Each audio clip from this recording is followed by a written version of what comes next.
আজি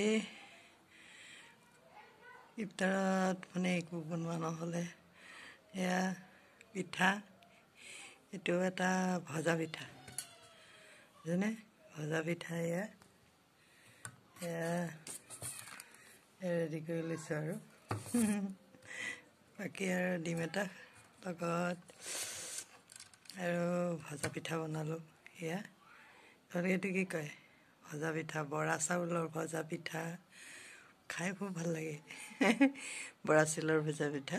অন্যান্য বস্তুৰ লগতে এনেকুৱা বস্তুবোৰ এটা দুটা থাকিলে পকৰি, বুট এইবিলাক সাধাৰণতে মানুহে বনায়েই আৰু অৱশ্যে বুট চুট বনোৱা নাই, অন্য ৰুটি চুটি বনাইছোঁ আৰু লগতে এয়া পিঠা। এইটো হৈছে গুড় দিয়া পিঠা। গুড় মিহি মিহিকৈ কাটি লৈ তাৰপিছত আৰু বৰা চাউলখিনি ধুনীয়াকৈ বৰ বেছি পানী নিদিয়ে আৰু সানি ধুনীয়াকৈ আৰু তেলত ফ্ৰাই কৰি খাব পৰা যায়।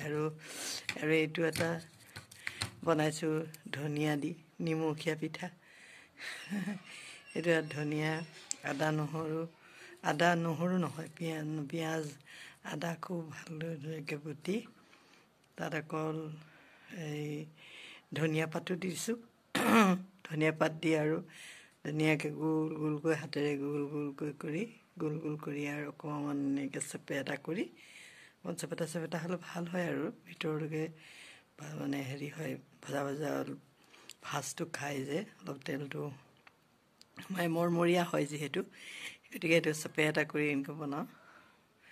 তাৰপিছত আৰু তেলত এৰি দিয়ক আৰু কম তেলতে টাৱাত দি দিব লাগে আৰু ধুনীয়াকৈ হৈ যায় আৰু খাব পাৰি। এয়া ধুনীয়াকৈ এতিয়া পিঠাটো খাব পাৰি আৰু আপোনালোকে বেয়া নাপাব দেই। এয়া ভজা ধৰাৰ পিছত এতিয়া খাইছোঁ আৰু এইটো পিঠাটো খাওঁ, লগতে এইটো পানী মাৰি লওঁ। এতিয়া চাহ এটোপা খাইছোঁ, খাই লৈ আৰু এতিয়া আকৌ বেলেগ কামত লাগিব। এতিয়া তৰাবি আছে নহয়, আজিলৈ আহিছোঁ।